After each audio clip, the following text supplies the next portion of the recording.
long last, Knight's Journey of Dreams, the sequel to the Sega classic Knights into Dreams, has arrived. But is it any good?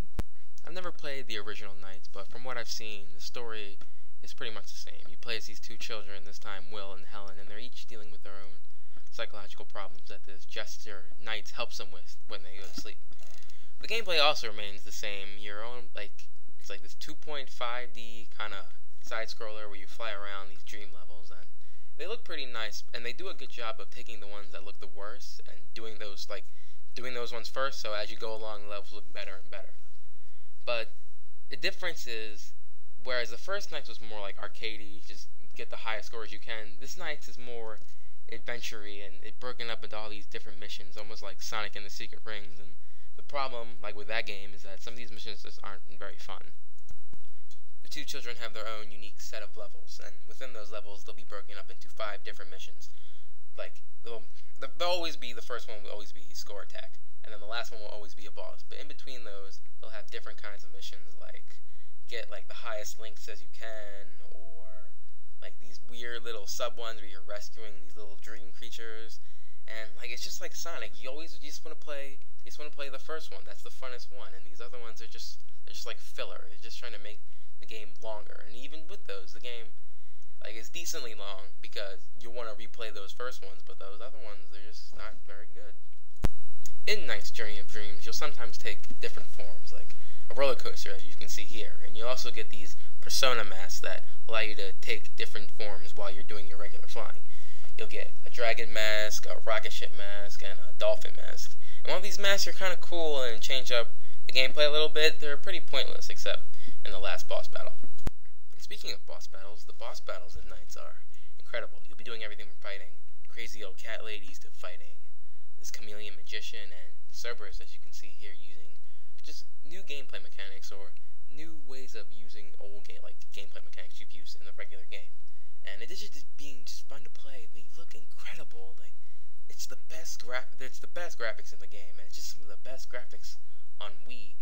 Partly because it just oozes with style. Maybe they're using the style to mask lack of graphical power, but even things with Mario, with Metroid, this game just looks so good, especially it looks good in these boss battles. Make sure you play this game with a classic controller though, as the Wii Remote by itself mode or Mindsight mode sucks. I suggest the NiGHTS Classic Controller Grip. That thing is pretty cool. In addition to the main story mode, Knights features some other modes and features as well. Early on, you'll unlock this mode called the My Dream World, where the little Knightopian creatures you rescue in the story mode will come and live and frolic in this kind of Chow Garden kind of thing, but not nearly as good.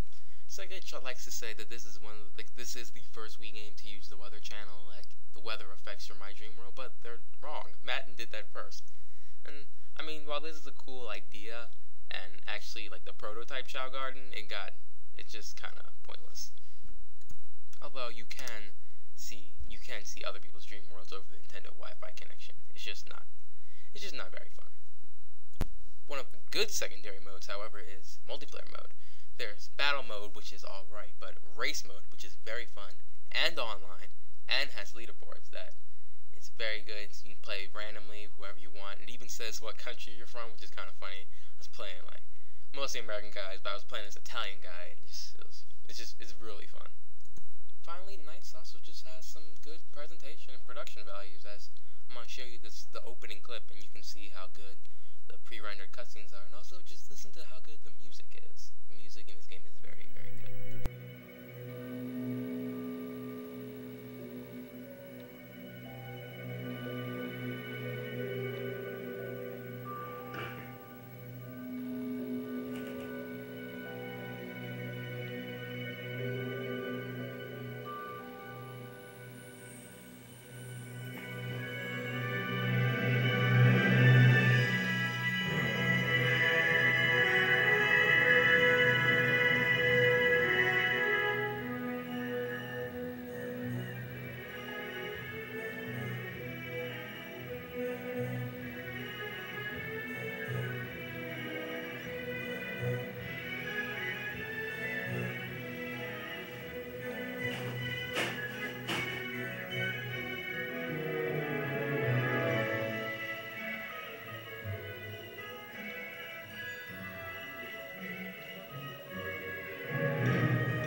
pretty fugly character models and some pretty hilariously bad Sega voice acting.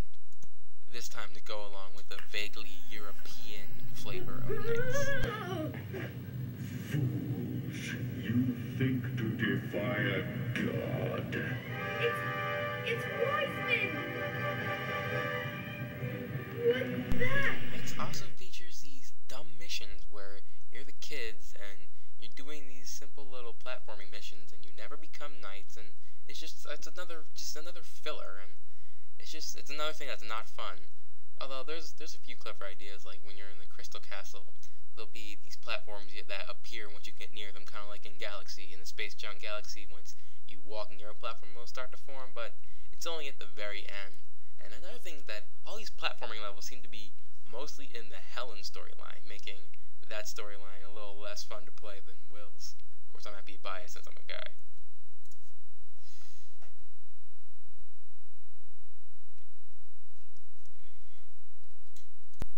Finally, on the bad, Knights will be some points in Knights where it just needs ridiculous levels of like precision. It's a very hardcore game, which is good considering this is the Wii, but it's a little frustrating, like in this part when you're hitting the musical notes. Now, I did suck particularly bad in playing it for the video, but it's just very annoying and very frustrating. And it's not just here.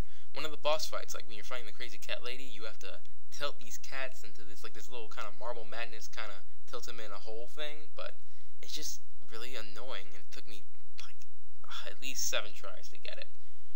But it's a hardcore game, and it's a very niche game, but it's a very fun game, and not being an original Knights fan, I enjoyed it, and I kind of got through its kind of sugar vomit fantasy kind of storyline and characters and everything. I enjoyed it a lot, and I would play more Knights games, just less kids, less filler, more Knights. This has been Piffman 2 for Wii TV.